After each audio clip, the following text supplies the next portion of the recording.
тем самым экономя бюджет, не покупая еще второй себе автомобиль. Вы не платите за бренд, но получаете это топовое железо. Смысла я не вижу в этом 1.8 турбо. Чем гордиться? Какой надежностью? Какая там надежность? Я тут, не дотрагиваясь до педали газа, чуть-чуть дотронулся, проехал сразу, бам-бам, уже 40, все уже. Приветствую, ребят! Вы на канале Юра. Сегодня речь пойдет о компакт-кроссовере, ваговском компакт-кроссовере, потому что о ваге я не устану говорить. Об этом знают давние подписчики и зрители канала. И вага у нас не было давно в плане компакт-кроссоверов. Это Шкода Йети, как вы поняли по названию, да и думаю, вы ее узнали. Давно я хотел ее снять, но не попадался хороший экземпляр. Хороший в плане полноприводного и на коробке автомат. Так как я уже раскрыл карты, то пару секунд по технике. Да, здесь и робот DSG, полный привод. Но полный привод не Quattro, как на Audi, а 4B8. Последняя была на канале. У Seat, Шкоды, Volkswagen поперечное расположение двигателя, поэтому здесь муфта Haldex. По ходовой спереди Макферсон, сзади многорычажная подвеска. Машина построена на платформе PQ35. Это 6-я Jetta, была на канале 5-я Jetta, 5-й, 6-й Golf, Golf Plus, Octavia 2. Ну и Tiguan. Самый близкий этому автомобилю это Tiguan.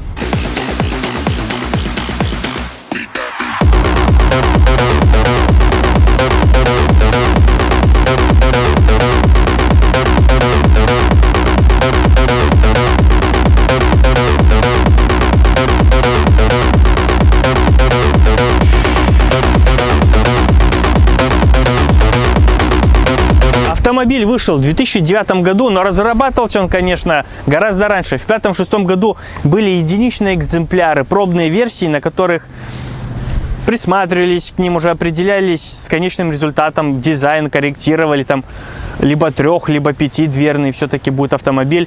И в 2009 году наконец-таки определились, как он уже будет выглядеть, какая техника, что не будет установлено. Но по некоторым источникам указано, что в конце 2006 года уже было в автожурнале сноска объявление, то, что в 2009 году сойдет с конвейера такой автомобиль. И, честно говоря, когда он вышел, по картинкам сразу, он мне не особо-то и зашел. Хотя это ваг, я ваг не могу не любить, но внешне он как-то мне не заходил. Но находясь рядом с ним менее чем в одном шаге, автомобиль тебе начинает нравиться. Все равно черная крыша, заводская тонировка, все вот эти черные элементы мне лично заходят. Это очень красиво, гармонично выглядит. Черный бампер, пороги черные, молдинги, все равно такой вот внедорожный стиль автомобилю придают. Как уже потом пошли уже все кроссы, везде, как сейчас мода у многих автопроизводителей. Кроссы здесь, да, уже такой кросс. И ты понимаешь, что автомобиль полноприводный, с турбовым двигателем. И в целом все эти, конечно, техника к внешности отношения не имеет, но все эти факторы начинают все равно в положительную сторону тебя подталкивать, и тебе автомобиль начинает нравиться. Тем более, когда вам показывают фотографию передней части автомобиля, сфотканного так 40-градусного ракурса, так под углом 40 градусов, там левой двери, левую часть, либо правую немного видите, это одно. Когда вы с разных ракурсов на автомобиль посмотрели, обошли его вокруг, это другое. Тонировка, без сомнения, добавляет плюсов к внешнему виду. Прямая крышка багажника смотрится, не сказать, чтобы элегантно, сочно, но со вкусом. Я не сказал бы, что у задней части автомобиля есть какой-то грубый просчет в дизайне. Нет, там все со вкусом, гармонично все сделано, нет ничего такого, что раздражает ваш глаз. По передней части автомобиля сразу хочется сказать, что вот дополнительно эти фары это лишнее. Но с другой стороны, если их убрать, то какая-то пустота возникает у автомобиля. Тоже как-то, ну, можно было бы этот продлить, вот так сделать, но все равно как-то пустовато выглядело бы. На мой взгляд, все же фонари эти ей идут. Они здесь, получается, в тему, и они здесь не мешают. Но его прямые эти формы многим людям на отзывах напоминали минивэн, либо течик, там мультиван. Наша машина 2012 года, покупалась она в 2016 году с родным пробегом 140 тысяч километров. Сейчас на ней 250. Это важно в дальнейшем, когда будем говорить про двигатель, ну и в целом по технике больше автомобиля. А в 2013 году вышел рестайлинг. Внешние изменения были: это бампера, фары, противотуманки, решетка радиатора. И в 2018 году автомобиль покинул конвейер, вышел уже вместо него Шкода Карак. То же самое, в принципе, что Шкода Кодиак. Шкода Кодиак у нас была Примерно в одно и то же время я Тигуан первый снимал и Шкоду Кодиак. И поэтому мы сегодня снимаем эту машину, потому что уже 3 года не было компакт-кроссовера от Вага на канале. Карак и Кодиак братья-близнецы, просто Кодиак чуть подлиннее, чуть объемнее, а так братья-близнецы. Но один человек покупал себе Кодиак в такой же конфигурации, как у нас было на обзоре, и он ему меньше понравился, чем второй Тигуан, потому что второй Тигуан, он говорит, более по-спортивному, а Кодиак он более объемный, более такой семейный и менее поворотливый, не так хорошо управляется, как Тигуан. Но преимущество ваговских компакт-кроссоверов это то, что здесь был полный привод, турбодвигатель, робот. Кстати, Haldex с 2013 года с рестайлинга уже 5-й Haldex был, до этого 4-й. И если у отца семейства еще остался порох в пороховницах, он такой еще поджарый, то из этого автомобиля можно сделать турбомонстра на 300 плюс сил. И вам не нужно, в отличие от японцев, корейцев атмосферных, у которых 1.6 и 2.0 атмосфера, не нужно покупать там уже какой-нибудь хэтчбэк, второй автомобиль, как игрушку, турбовать и гоняться на нем. Можно делать все из этого. Тем самым экономия бюджет, не покупая еще второй себе автомобиль. И на этой машине плюс еще даже приятнее ехать в том плане, что здесь турбо, соответственно, крутящий момент, полка момента гораздо раньше, здесь 1500. И благодаря турбине и роботу на ней просто приятнее ездить. И достаточно динамично, комфортно и весело. Машине уже 11 лет, и это чувствуется, особенно по кузову, уже вылезают косячки, но благо того, что машина находится в одних руках достаточно продолжительное время, то здесь минимальны все эти проблемы.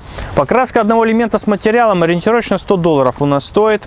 У Вага, да, есть свои проблемы по кузову, и за ними нужно следить, вовремя устранять, чтобы это не переросло в более широкомасштабную проблему, и вам не пришлось переваривать уже автомобиль. Поэтому за этим, конечно, нужно следить. Ну и в целом обслуживать свою машину. По двигателям здесь были 1.2, 1.4, 1.8 TFSI. И здесь еще раз отвлекусь, потому что я в каждом видео по Вагу это говорю, меня часто поправляют. И на видео 4 я еще раз это говорил. Скажу и здесь то, что TSI, TFSI это коммерческий ход маркетологов. Эти все двигатели, они все TFSI, потому что T означает турбо, они все турбовые. FSI означает непосредственный впрыск. Здесь такой же двигатель, только другого индекса, также стоит такой же и на А4, где он TFSI считается. Они все с непосредственным впрыском, они все турбовые, соответственно, они все TFSI. TSI, TFSI сделали маркетологи, потому что Audi должна быть дороже, чем Seat, Skoda и Volkswagen. Поэтому они TSI, а там TFSI, хотя по конструкции это один и тот же двигатель, в конце концов. Поэтому не надо поправлять меня в комментах, если, конечно, вы не менеджер по продажам. По дизелям 1.6 и 2.0 я 189 Common Rail'овские двигатели. Распинаться я здесь не буду о них подробно. 2-литровый дизель критичен к маслу и топливу, разумеется. Система Common Rail не терпит плохого топлива. Сам, как владелец 2-литрового Common Rail'овского 159 двигателя, я рад, доволен. Плейлист моего B6 я ставлю. Можете посмотреть, вся история обслуживания. Если обслуживать все вовремя делать, то автомобиль мозг вам не делает. Конечно, уже возрастные какие-то, после 300 тысяч к 400 тысячам пробега уже возрастные косяки вылезают, а в целом никаких недоработок, болячек нету у этого двигателя. По 1.2 TFSI я вам его не рекомендую брать, вообще рассматривать, потому что в целом его сняли из производства с формулировкой о том, что нету смысла в нем, потому что его нужно крутить больше, чем 1.4, потому что его не хватает по городу. Он жрет столько же, сколько 1.4, а то и больше. Турбина ложится раньше, потому что она в напряжении, так скажем. Его и сняли из этих целей. По 1.4 здесь устанавливался Саха. Я 111 самый надежный из 111 серии, 1.4 Саха. Такой же был на B7 Passat, я там подробно о нем рассказывал. Самый надежный двигатель, чугунный блок, цепной привод ГРМ, и цепь ходила и 200 тысяч у многих людей, потому что она растягивается в теории до 150 тысяч, его нужно менять. Один знакомый на B6 на Сахе также менял на 186, и цепь была не растянута. Все, конечно, все зависит от эксплуатации двигателя. И наш 1.8 TFSI CDAP. CBAP это 2-литровый дизель Common Rail'овский 140-сильный, а CDAP это 1.8 TFSI. Здесь нет никакой логики, здесь нужно запоминать индексы. 152 лошадиные силы при 4200 оборотов. Был также еще двигатель CDAA 160 лошадиных сил. Отличались они прошивками. там 160, здесь 152. 250 крутящего момента, полка момента с 1,5 до 4,5, отличная полка момента, это турбодвигатель. Поршень 82,5, ход 84,2, степень сжатия 9,6. По-хорошему, хороший пятый, лучше всего 8 бензин ему. Блок чугун, цепной привод ГРМ и расход этого двигателя с такой коробкой, как у нас 6-ступенчатая DSG, которая здесь установлена, да и 7-ступенчатая DSG, которая была на Супербе втором, такой же двигатель я снимал на втором Супербе. Там двигатель еще владелец откапиталил сам, все стоимости работ там указаны, и на сегодняшний момент ну, на 1,5 на 1,7 нужно умножить, чтобы понять, сколько это обошлось по работам. Также там еще и коробку откапиталил он сам. Здесь мокрая DQ250, поэтому здесь уже спокойно насчет этого, но при покупке нужно диагностировать, насколько изношено сцепление. По цепи один фазорегулятор, меняется цепь ГРМ вместе с фазорегулятором, потому что, как заявлено, к 100-150 тысячам она растягивается, но у всех по-разному. Самая главная проблема, конечно, это масложорка. Все многие заявляют, масложор, все доходило до 500-700 грамм на литр. И недавно один человек написал в видео на А4Б8, что какой расход масла считается нормой. Нормой считается в теории вообще заводом литр на 1000, а в планах вообще пол-литра на 1000 считается нормально. Если больше, то уже хуже. Но плюс к этому нужно периодически доставать щуп, его нюхать, потому что из-за штоков ТНВД в масло попадает топливо, соответственно, это нужно лезть ТНВД ремонтировать. Такой же косяк есть и на 4.0 TFSI, я на А8-Д4 об этом рассказывал. Так, обычные бензиновые проблемы, свечи, катушки, прокладки текут. Также насчет масложора. Обычно, если уже масло уходит на Ген 2 любом, сразу же все, масложор, кольца, поршневая. Здесь масложор был серьезный, владелец уже хотел менять поршневую, но заменив сальник коленвала и заменив сливной болт с поддона, масложор снизился, и к этому прибегать не пришлось. И благо тому, что, как я уже сказал, автомобиль достаточно долго в одних руках покупался на 140 тысяч километрах пробега, сейчас здесь 250, повторюсь, для тех, кто перемотал. Здесь жор литр 2 на 8-9 тысяч на замену, литр 2 жор масла. Но это не так, что каждую 1000 двигатель жрет там по 300-500 миллилитров. Нет. В целом, все равно я вот и замечал также и на дизелях, на всех двигателях до 5000 в среднем в городской эксплуатации средней масло, как правило, не жрет двигатель. Уже после 5-6 тысяч уже начинается потиху жор, потому что все равно уже постепенно начинает свойства масла терять из-за, особенно летом, из-за температурных нагрузок, рваного стиля, там, если вы отжигаете, но в основном температура. И пробег, разумеется, потому что 5-6 тысяч километров это одно, а моточасы заявлено на этих двигателях, если я не ошибаюсь, 347 моточасов. И моточас, конечно же, более важный критерий и более главный с точки зрения статистики. Многие уже продают автомобили с такими двигателями, где уже поршневая менена, уже где Ген 3 модификация и толстые кольца. И люди снимают поршни, снимают чеки, что это все делалось, менялось, доказывают свою правоту и эту информацию. Также сделано и на Супербе втором. Там Ген 3 поршни и самые толстые кольца установлены. Что касается технической части, то у рестайлингового автомобиля, да и в целом у ВАГа в 2013-2014 году осуществлялся уже полный переход с 1.4 111 серии на 211. Я 3 восьмерки с Ген 2 на Ген 3 модификацию, ну также дизеля 189 уходили, я 159 на 288 серию менялись. Внешне это тоже все легко отличить, потому что у 211 серии по расположению воздушного фильтра он перед клапанной крышкой был установлен, сразу бросается в глаза, это заметно. Визуально вот можно сравнить, как в видео про Кодиак, Шкоду Октавию вторую, Rapid, Polo седан, сразу заметно, что как выглядит 111 и 211 двигатель внешне, визуально. Про Gen 3 модификацию также я уже упоминал на А6C7, на А4B8, который был вот недавно на обзоре. Два фазорегулятора. В Gen 3 модификации уже фазорегулятор был на обоих валах, а не как здесь на впускном только. Сразу видно наличие двух фазорегуляторов. По дизелю также все заметно прекрасно. Уже жидкостный интеркулер пошел на 288 серии. Я B8 Passat снимал с таким двигателем. Тоже визуально все это можно отличить, не заморачивать, потому что когда вы смотрите автомобиль 2013-2014 года, то непонятно, что там установлено. Дизель и 189 хороший, я своим доволен, претензий не имею. Но если вам хочется уже 288, он является более экономичным, то бензиновые версии более людям принципиальны. Что уже Gen 3 модификация лучше.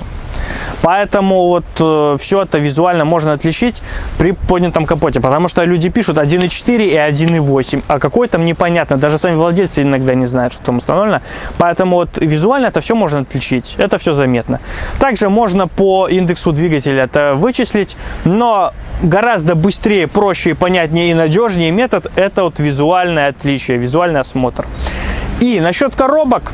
В рестайлинге уже и DSG-7 сухую, DQ200 доработали в 2014 году, с 2014 года стало более надежно. Но, как я упоминал на втором Супербе, они такие сложные. Главное найти хорошего грамотного мастера. Человек сам разобрался и радуется коробке, хотя у него машина 2011 года.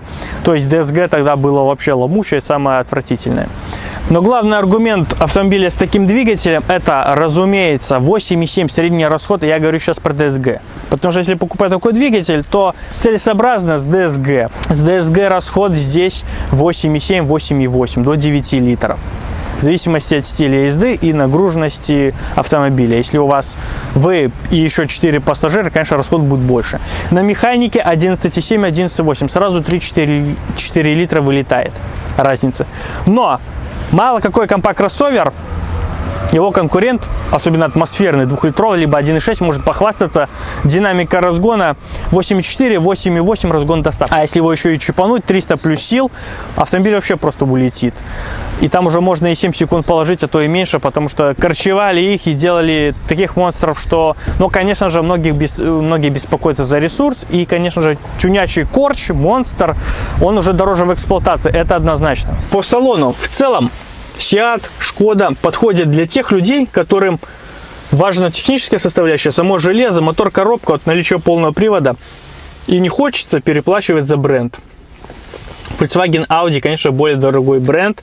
В таких комплектациях, в таком оснащении будет дороже. Но, конечно, по качеству салона чуть похуже все же будет Skoda Seat, потому что, допустим, взять у Tiguan, вот дверная карта помягче здесь уже была. Здесь уже более твердый, жесткий пластик. Ну, смотрится, конечно, все красиво, гармонично. Для 250 тысяч идеален этот черный глянец. Он не затерт, не поцарапан, не облез. Он красиво еще выглядит. И в целом комплектация здесь, конечно же, не бедная. Парктроники, камеру заднего вида установили до владельца теперешнего, но изначально ее здесь не было. Мультируль, все равно есть управление громкостью аудиосистемы, переключение треков, радиодорожек, пункты бортового меню. Классическая мультимедиа, как у любого другого ВАГа. Также типичное управление климат-контролем, направление потоками воздуха, подогрев заднего стекла, подогревы сидений есть. Также отключение ESP, помощник при спуске с горы. Вот есть место для вашего айфона, какого-нибудь гаджета. Выдвижной подлокотник, небольшая ниша. Но вот есть место для монет, всякой мелочи. Преимущество для многих людей — это механический ручник, потому что многие боятся электроручника, этих моторчиков на привод электроручника. По рулю понятно, что уже 250 тысяч, уже, да, естественно, износ, он уже неплохо бы его перешить, но все говорит о реальности пробега. И в целом в салон не первой свежести, но и не ушатан так уже. 250 тысяч, да, он нормально смотрится. Вот при опирании есть какие-то скрипы, потому что вот пластик не самого дорогого качества. Но здесь вы не платите за бренд, но получаете это топовое железо. Но и в целом все равно не так все плохо выглядит, как кажется. Но это вся часть мне B6 напоминает, такой же, точно такой же отчетчик. Вот это все один в один. Все электростеклоподъемники, это радует. Весла меня, честно говоря, раздражают. Но есть подогрев зеркал. Салон у нас не кожаный, это хорошо. Я не люблю кожаные салоны. Здесь не самая топовая комплектация, но тем не менее сиденье не бесформенное, не просто кресло. Есть все равно маломальская боковая поддержка, все равно здесь удобно и достаточно мягкое сиденье. Мне здесь комфортно. Задний диван более плотный, такой более мягкий, что очень радует, конечно. Средняя часть складывается, превращается в подлокотник. Также заднюю спинку можно регулировать. Можно сесть ровно и заботиться о своей осанке. Можно развалиться, ехать полулежа. Очень мягкое сиденье в сравнении с дешевыми, но новыми Дастерами и прочими автомобилями, компакт-кроссоверами дешевыми. Здесь очень мягкие сиденья, мне здесь комфортно. Я не сижу как на лавке какой-то, обитой поролоном. Здесь действительно мягкие сиденья, достаточно мягкие. Не скажу, что прям уже, да, это не А8 D4, где там развалился, и массаж сидений, все. Но, тем не менее, все равно мягкий салон. Сами сиденья. Моя спина не заболит, что мне крайне важно. Над головой места хватает, потолок еще не провисает, тоже очень хорошо, и это плюс. Направление обдувами, кармашек для каких-нибудь вещей. Но место как в Тигуане, один в один, одна и та же платформа. Не сказать, что огромно, но морально я не в тесноте, да и физически места мне еще хватает. Мой рост 1,76 м, 1,77 м. Багажник не огромный, но как у конкурентов сопоставимый. Я рассказывал на Кодиаке, да и на многих других автомобилях, особенно зимой, на DSG, все равно уже периодически вот в драйв, в R переключать и ждать секунд 15-20, чтобы масло прогналось по коробке. Без разницы, сухая, мокрая DSG, любой DSG это полезно. Самое главное, что все равно мягкое кресло, мне удобно здесь сидеть. Сидишь, когда вот на жестком сидении, быстрее устаешь. Вот эти вот полоседаны, я помню, в свое время здесь же снимал года 2,5 назад примерно полоседан каршеринговый автомобиль. Вот я рассказывал про каршеринг. И все равно там 1.4, да, там топовое железо, щелкает передачи, приятно гнать, приятно ехать, но сиденье просто дубовое. И все равно комплектация чем хороша, то что вот мягкое кресло, ну, спина не так заноет быстро. По ходу, конечно, приятно. Я в драйве, сразу машина поехала, все хорошо. Благодаря турбодвигателю хороший момент снизу, она хорошо тянет. Я не дотрагивался до педали газа практически. Я чуть-чуть ее коснулся, просто погладил. Машина сама хорошо едет, не нужно подгазовывать.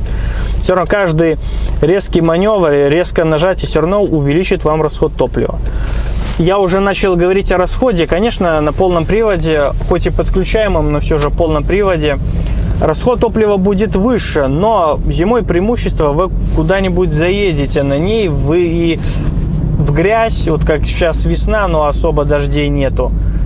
Все равно больше преимущества на таком автомобиле, что вы нигде не забуксуете, не встанете, не встрянете. Конечно, эта машина не для бездорожья, жесткого оффроуда, а просто доехать до цели по плохой дороге, там, по грязи, лужам, в гололед. Конечно, полный привод этот выручает. Все равно, хоть он и подключаемый, но это все происходит в доли секунд. Да и сейчас уже с 2016 года уже и Quattro Ultra, там тоже на муфтах отключается кардан, и привод задних колес там тоже уже по сути подключаемый полный привод, за исключением там уже мощных двигателей объемных. Ну, конечно, на Ваге приятно ехать. Я сейчас еду в драйве, в 3-4 тысячи уже 2,5-2,500 скинула, до 120, до 130 просто на глазах машина разгоняется. Ну, приятно ехать все равно. На DSG я не чувствую переключения, как на вариаторе. Только в отличие от вариатора машина гораздо динамичнее и более приятно на ней ехать, разумеется.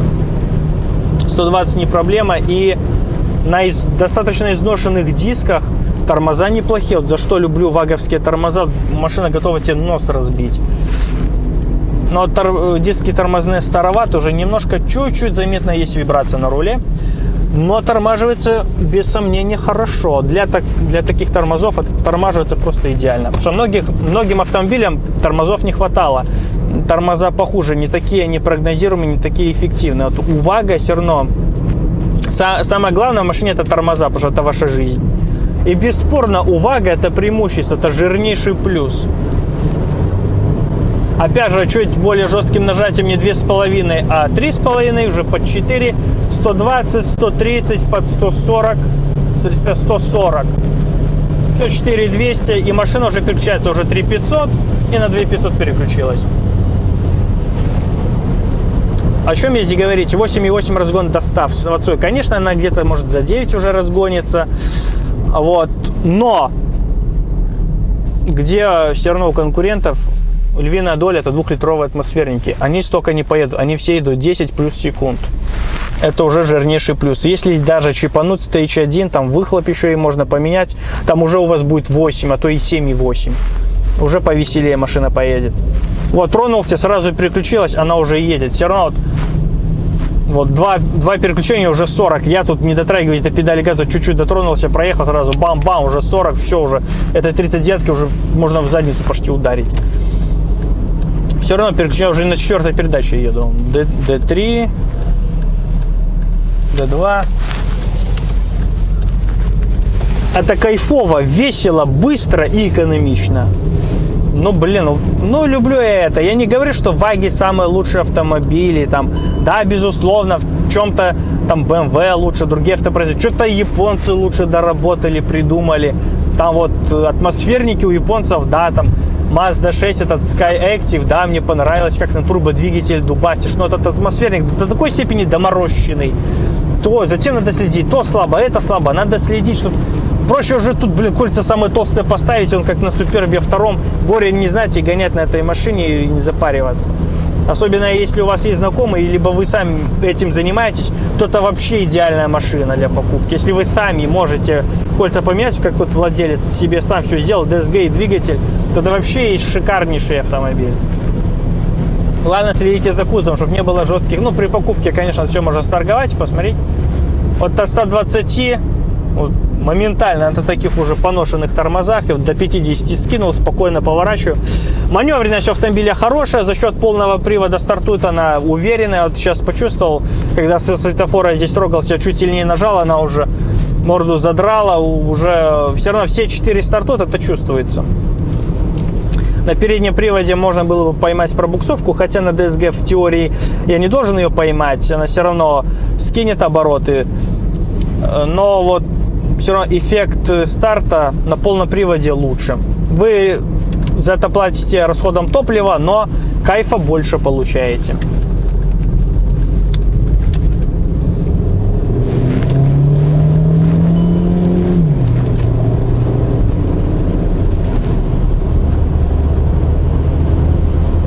Набрала, выкрутила до 5, 100 набрала, вот сейчас 110 и до 2000 переключилась. Вот 6-я передача, 110-115 км в час, 2200 оборотов.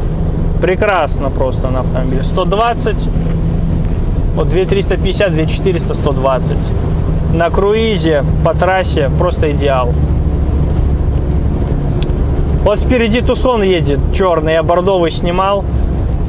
Но 2-литровый атмосферник все равно кайфа вам такого не даст. Вы можете ехать на нем так же, как и здесь, в таком же, но так резко не получится, потому что там атмосферник. Но там выше расход топлива будет, если вы будете ехать так же агрессивно, как я на ней езжу. Если просто тащиться, еле-еле по инерции разгоняться, здесь 60, там 60, здесь будет ниже расход топлива все равно. Вы экономите этим. А если раскинуть, как владелец 110 тысяч километров наездил, то на экономии топлива вы можете себе вот эти кольца перекинуть и еще выйти в плюс. А кайфово на ней ехать, безусловно, лучше, чем на конкурентах атмосферных 1.6 и 2.0. Это бесспорно. Но решать вам, конечно. Если у вас нету знакомого мастера, который вот вы боитесь вот роботов, турбодвигателей, вам пусть лучше больше расходуют, но поэкономнее будет, то да, лучшие конкуренты.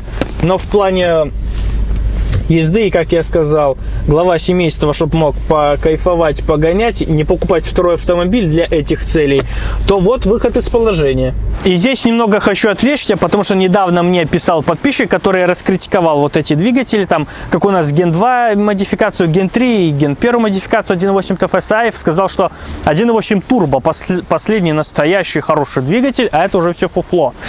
Ну, хочу сказать то, что Во-первых, на 1.8 турбо там постоянно проблемы подсоса воздуха и трескались патрубки вентиляции, это первое. Гидронатяжитель цепи, я читал несколько машин 1.8 турбо, у них уже у всех постоянно ошибка по фазам газораспределения. Машина не едет в полную силу и нужно лезть в двигатель, капиталить башку. В идеале нужно снимать их башку и ставить идеальную, которую вы не найдете, разумеется. Потому что там впереди ГРМ ремень плюс цепь. Ремень от шкива коленвала на выпускной распредвал, а выпускной с пускным связан цепью с гидронатяжителем, про который все забывают, про гидронатяжитель забывают, который часто летит и не такой уже и дешевый. Происходит сбой по фазам, постоянно горит чек, постоянно сбой, машина не едет в полную силу, не так, как надо. Никто не заморачивается, никто это не делает, не меняет. Плюс еще у 1.8 турбо проблемы с маслонасосом. Клапан делал мозг, из-за этого давление масла падало. Вы смотрите на щупе, масла хватает, но давление масла слабое, из-за этого тоже наша. Хотя поршневая там крепче, чем это, да, там толще кольца, там масложора якобы нету, но он присутствует. Также дубеет прокладка маслоохладителя, из которой тоже сочится масло, про который тоже все забивают, не меняют, всем пофигу, и через нее масло вытекает. Может, вы будете ехать на масляном голодании постоянно, из-за этого тоже масложор увеличивается. И то есть за счет одного всего лишь плюса, крепкой поршневой, и этот плюс уменьшается, потому что падает давление из-за масляного насоса, из-за этого клапана, что давление масла плавает, из-за этого задубевшей прокладки. И этот плюс постепенно тоже уничтожается потиху. Так? Но самый жесткий недостаток — это, конечно же, расход топлива. Особенно, если возьмете какой-нибудь Audi с 1.8 турбо с постоянным полным приводом Quattro. Вы просто, блин, ошалеете от этого расхода топлива. Особенно, если вы будете лить его вторым бензином, желая сэкономить, то свечи и катушки зажигания у вас это будут, блин, ну, очень частым расходником, чаще, чем масло будете их менять. Поэтому смысла я не вижу в этом 1.8 турбо. Чем гордиться? Какой надежностью? Какая там надежность? Здесь слабая поршневая, все остальное отлично. Здесь нужно иметь только ГРМ цепь с распредвалом, с фазорегулятором. Там нужно менять все почти. И мы достаточно долго спорили с подписчиком, он докопался до масложора, вот и все. Масложор — самая главная проблема. Здесь, да, слабая поршневая, там сильнее поршневая, но там много этих вот мелких болячек. Самое главное — расход топлива. Если вас это так раздражает, скажем так, идеальный Gen 2 1.8 TFSI и 1.8 Turbo, лучше 1.8 TFSI. Он более КПДшный и более экономичный. Ушатанный 1.8 TFSI и 1.8 Turbo оба требуют денег, чтобы их восстановить. А лучше покупать контрактный идеальный искать, либо вообще не брать. Потому ушатанный и тот брать не нужно. Все зависит от состояния. Но здесь нужно поменять цепь с фазорегулятором на впускном валу и поршневую, кольца на поршнях можно поменять, поставить потолще. Все, проблемы нету. Там те мелкие проблемы гораздо, ну, не дороже, даже чуть дешевле, но они постоянно в ней присутствуют. Здесь вы сделали и ездите, там нужно ездить и следить. А недостаток, как расход топлива, вы от него никогда не избавитесь. Он всегда есть, он всегда будет, этот расход чертов. Ну что, в итоге, очень хороший семейный автомобиль, который многим подойдет. Если вы боитесь от турбодвигателей, роботов или нет попросту более живого варианта, конечно, нужно уже идти к конкурентам. Но если у вас есть деньги на более свежий автомобиль, уже с Gen 3, может, двигателем, модификацию уже Gen 3, если вы уже боитесь так жестко масложоров, и у вас нет знакомых слесарей, которые вам помогут устранить, все сделать, и вы будете ездить и радоваться, то да, нужно покупать более свежий автомобиль. Ну и в целом, более свежий всегда уменьшает риски при покупке. Не буду сворачивать на второй круг. Спасибо большое за внимание. Ставьте лайки, делайте репосты, расскажите нас друзьям. Счастливо!